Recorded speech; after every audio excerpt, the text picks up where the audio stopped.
Hey everyone, एक बार फिर से स्वागत है आप सबका हमारे चैनल पर। आई होप कि आप लोगों ने चैप्टर 37 सुन लिया होगा, और अगर नहीं सुना है तो प्लीज पहले उसे सुन लो, क्योंकि आज का चैप्टर उसी से जुड़ा हुआ है। तो बिना किसी देरी के चलिए शुरू करते हैं आज की कहानी को। चैप्टर 38, सुपारी, साजिश और सुकून। कियारा के मुस्कुराहट के पीछे की मौत। रात की परछाइयां गोवा की सड़कों पर पसरी हुई थी। हर हल्की बारिश की बूंदें जैसे उस सन्नाटे को भींच रही थी। उस वीरान हाईवे पर एक काली एसयूवी अपनी पूरी रफ्तार में दौड़ रही थी। उसकी हेडलाइट्स जैसे अंधेरे को चीरती चली जा रही थी। अंदर कार के स्पीकर से कोई पुराना रेट्रो गाना तेज आवाज में गूंज रहा था, और स्टीयरिंग पर हाथ थामे बैठा था एक मोटा सा आदमी, जिसकी आंखों में बेचैनी और चेहरे पर झुंझुलाहट थी। कुछ ही देर बाद वो गाड़ी एक पुराने गैरेज के सामने आकर जोर से ब्रेक मारती है, जैसे किसी टारगेट को देख लिया हो। दरवाजा खुलता है,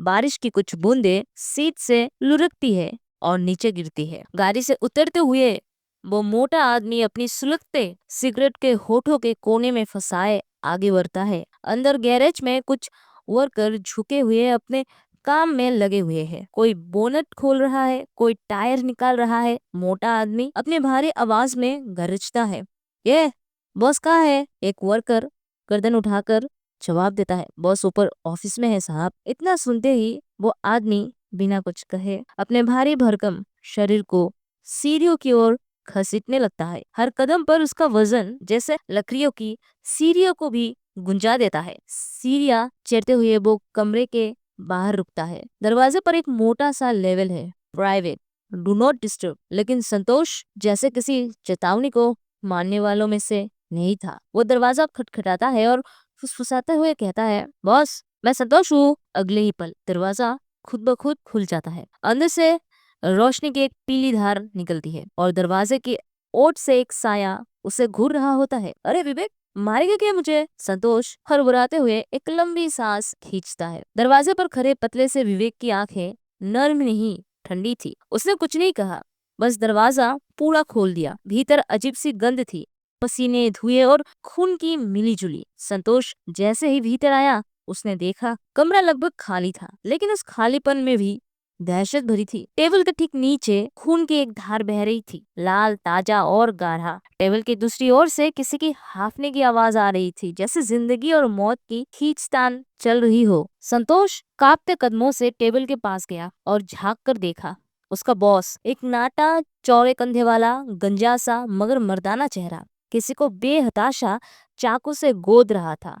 एक बार, दो बार, तीसरी बार चाकू अंदर जाते ही हिलना बंद कर देता है। संतोष की सांसें जैसे बंद हो गई। वो लड़खड़ाते हुए पीछे हटता है, लेकिन तब तक बॉस उठ खड़ा होता है। बॉस अपनी जेब से एक सफेद रुमाल निकालता है। खून से सना हाथ, माथे पर चिपकी पसीने की बूंदे और होठों पर अजीब सी संतुष्टि। रांड मुझसे जवान लड़ाती है, वो बरबराता है, जैसे उसे जरा भी पछतावा ना हो। फिर कुर्सी पर बैठते हुए एक लंबी सांस लेता है और अपनी पैंट ठीक करता है। विवेक और संतोष को देखता है। उसकी नजरों में अब बहसीपन नहीं बल्कि उबासी है, जैसे कोई बड़ा काम कर लिया हो और अब कुछ बेस्वाद लग रहा हो। क्या रे संतोष, या काय को? उसका स्वर न उतना ऊंचा था ना शांत, बस एक थका हुआ शिकारी जो अपने अगली शिकार की लिस्ट मांग रहा हो। कमरे की नुकीली खामोशी को तोड़ते हुए संतोष अपनी जेब में कुछ टटोलता है। उसके चेहरे पर उतावलापन साफ था। कहा गया, वो बड़बड़ाया और फिर मुस्कुराते, हाँ हाँ मिल गया। वो जेब से एक मुड़ी तुड़ी सी फोटो निकालता है और अपने बॉस के टेबल पर रख देता है। बॉस, माल आ गया। बॉस ने फोटो की ओर देखा। उसके होठों पर हल्की सी टेढ़ी मुस्कान फैलती है। ये मुंबई वाला ऑर्डर है ना? हाँ बॉस।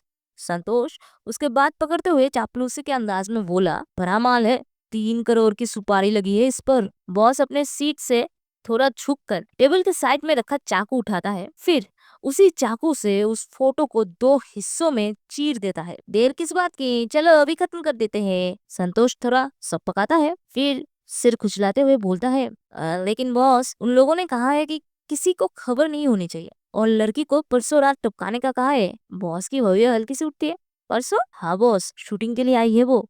परसों शूट खत्म होगा, रात को होटल में पार्टी है, भाई खल्लास करना है। बॉस एक पल को चुप रहता है, फिर 2 हिस्सों में बटी तस्वीर को फिर से देखता है। फोटो में उस लड़की की मुस्कुराहट और आत्मविश्वास छलक रहा था। वैसे इस मैडम का गठन बुरा नहीं है, उसकी आवाज में वासना और शिकारीपन मिला हुआ था, और ये मुस्कुराती हुई चेहरा किसी और की नहीं बल्कि क्यारा की थी। यस, द सेम क्यारा जो इस वक्त शिवानी के साथ प्यार में है, बेफिक्र है, लेकिन अनजाने में उसके सिर पर मौत मंडरा रही है।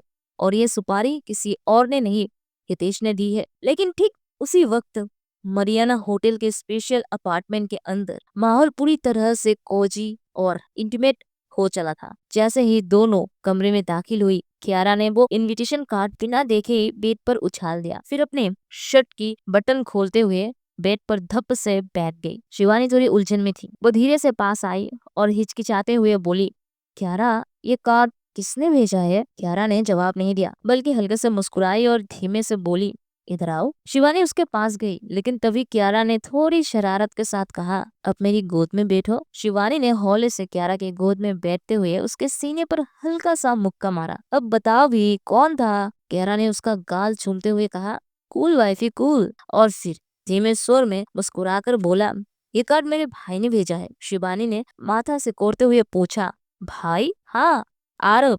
कियारा ने कहा, मरियाना होटल्स का मालिक और मेरा भाई, उसने ही भेजा है ये कार्ड। शिवानी थोड़ी नरम मुस्कान के साथ कियारा के कंधे पर सिर रखती है। तो उसने क्या कहा? कियारा ने आंखें बंद करते हुए जवाब दिया, उसने कहा, शूटिंग खत्म होने के बाद परसों रात को मुझसे मिलने आना। शिवानी ने फौरन पूछा, लेकिन वो तो यहाँ नहीं है, फिर तुम मुझसे कैसे मिलोगी? कियारा ने शरारती अंदाज में शिवानी की नाक पकड़ते हुए कहा, वाइफी, हम राठौर हैं, हम जहाँ चाहे वहाँ जा सकते हैं। शिवानी उसकी आंखों में देखती है, थोड़ी प्लेफुल, थोड़ा मोहब्बत भरी नजरों से। अच्छा, तुम राठौर लोग और क्या कर सकते हो? कियारा की मुस्कान में एक शरारती ठहराव था। उसने हल्की आवाज में कहा, हम कंपनी संभाल सकते हैं, खेल सकते हैं। और फिर थोड़ा झुककर शिवानी के आंखों में देखते हुए जोड़ा, और खूबसूरत लड़कियों को अपनी बाहों में भर सकते हैं। इतना सुनते ही कियारा को जरा भी मौका दिए बिना शिवानी ने उसे हल्के से धक्का देकर बिस्तर पर गिरा दिया। अच्छा जी, शिवानी ने कहकर उसकी कमर पर चढ़ गई और शुरू कर दिया गुदगुदाना। वैसी बस करो। कियारा हंसते हंसते बिगल उठी, बस करो वरना मैं आंसू आ जाएंगे। बस तभी तो मजा है, शिवानी ने शरारती अंदाज में कहा, और तब तक गुदगुदी करती रही जब तक कि कियारा की आंखों से वाकई में हंसी के आंसू नहीं निकल आए। थक कर हंसते हंसते दोनों एक दूसरे की बाहों में लिपट गई। अब शिवानी कियारा के शरीर पर धीरे से लेट गई। पता है कियारा, उसने बहुत कोमलता से कहा, जब से हमारी शादी हुई है ऐसा लगता है जैसे जिंदगी की सारी बेचैनी कहीं खो गई है। तुम्हारे साथ यूं लेटे रहना अब तो एक सुकून सा बन गया है, जो मैंने पहले कभी नहीं महसूस किया। कियारा ने आंखें बंद कर दी। उसका चेहरा शांति से दमक रहा था। मुझे भी शिवानी, जब से तुम मेरी जिंदगी में आई हो मैं बस जीना सीख गई हूँ। लगता है जैसे हर सांस का कोई मतलब है, बस तुम्हारी वजह से। शिवानी ने धीमे से अपना माथा उसके माथे से सटा दिया, और फिर धीरे धीरे उनके होठ मिल गए। कोई जल्दबाजी नहीं, कोई शोर नहीं, सिर्फ दो आत्माओं का मिलन। सुकून और मोहब्बत के उस पल में दोनों काफी देर तक एक दूसरे के होठों में खोए रहे।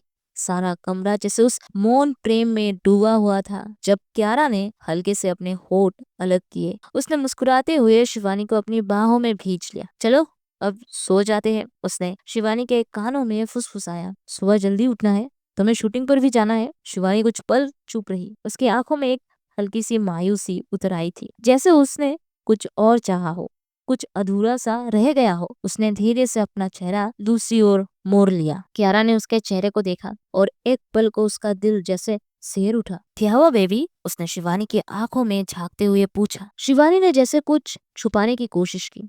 उसने जरा सा होठ दबाया, फिर हल्की शरारत में कहा, कुछ नहीं। और फिर नाटकीय अंदाज में कियारा के सीने पर हल्के से चिमटी काट दी। ओए! कियारा ने चौंकते हुए हल्की सी हंसी में कहा, अभी क्या था? शिवानी ने अपनी निगाहें फेर ली, लेकिन कियारा सब समझ रही थी। उसने बिना कुछ कहे शिवानी की पेशानी पर एक धीमा सा किस किया, फिर उसे कसकर अपनी बाहों में भर लिया। मैं जानती हूँ तुम क्या चाहती हो, उसने मन ही मन कहा, लेकिन जोर से नहीं बोली, क्योंकि आज रात उसकी प्रायोरिटी सिर्फ एक थी, शिवानी का सुकून, उसका आराम। कमरे की लाइट धीमी हो गई। बिस्तर पर दो शरीर नहीं, दो आत्माएं एक दूसरे की गर्माहट में समाई थी। बाहों में बंधी मोहब्बत और आंखों में छिपी अधूरी चाह। एक रूमानी खामोशी जो शायद सुबह पूरी हो। पूरा एक दिन बीत चुका था और वो दिन भी आ चुका था, जो किसी के लिए सिर्फ एक तारीख थी, तो किसी के लिए आखिरी सांस, और किसी के लिए एक नई शुरुआत। शिवानी उस भीगी रेत पर अपनी आखिरी शॉट के बाद थकी सी खड़ी थी। कैमरा ऑफ हुआ और सेट पर एक शांत सी खामोशी फैल गई, जैसे लहरों ने भी समझ लिया हो कि एक कहानी अभी खत्म हुई है। उसी सन्नाटे को चीरते हुए डायरेक्टर उसके पास आता है, एक मंझा हुआ समझदार इंसान। उसकी आंखों में काम और कलाकार के लिए इज्जत साफ झलक रही थी। शिवानी, उसने पुकारा। शिवानी ने पलटकर देखा, अब भी पसीना उसके गालों से लिपटा हुआ था। जी सर, कहिए। उसकी आवाज थकी पर ठहरी हुई थी। डायरेक्टर ने जेब से एक कार्ड निकाला। ये रखो, उसने कहा और शिवानी की आंखों में सीधे झांका। मैंने सुना है कि तुम्हारी एजेंसी तुम्हारे साथ बहुत अच्छा बर्ताव नहीं कर रही। अगर चाहो तो मैं तुम्हारी मदद कर सकता हूँ। तुम्हें देखकर नहीं लगता कि तुम जैसे टैलेंट को यूं ही बर्बाद होने देना चाहिए। शिवानी ने कार्ड हाथ में लिया, एक नजर उस पर डाली, फिर धीमे स्वर में कहा, थैंक यू सर, लेकिन फिलहाल मैं जहाँ हूँ वहां से अपनी लड़ाई खुद लड़ना चाहती हूँ। कुछ सेकंडों का मौन रहा, फिर डायरेक्टर मुस्कुराया। Well then, all the best. कंधे पर हल्का हाथ रखकर वो वहां से चला गया। शिवानी चुपचाप खड़ी रही। उसने कार्ड को जेब में डाला और अपना चेहरा समुद्र की ओर मोड़ लिया। लहरें हल्के हल्के किनारों से टकरा रही थी। शिवानी ने एक गहरी सांस ली, जैसे वो इस शहर के शोरगुल से नहीं बल्कि अपनी भीतरी हलचल से खुद को बाहर निकालना चाहती हो। कियारा, उसके होठों से बस इतना निकला, एक नाम जो उसे सुरक्षा भी देता था और चिंता भी। तो ये थी आज की एक कहानी। आपको क्या लगता है सबसे शॉकिंग पार्ट कौन सा था? कमेंट में जरूर बताना। और हाँ, अगर वीडियो पसंद आई हो तो लाइक जरूर करो, चैनल को सब्सक्राइब करो और बेल आइकन भी दबाना मत भूलना, ताकि आपको नेक्स्ट चैप्टर सबसे पहले मिले। Okay, thank you guys for listening this story. I will meet you at the next video. Bye bye.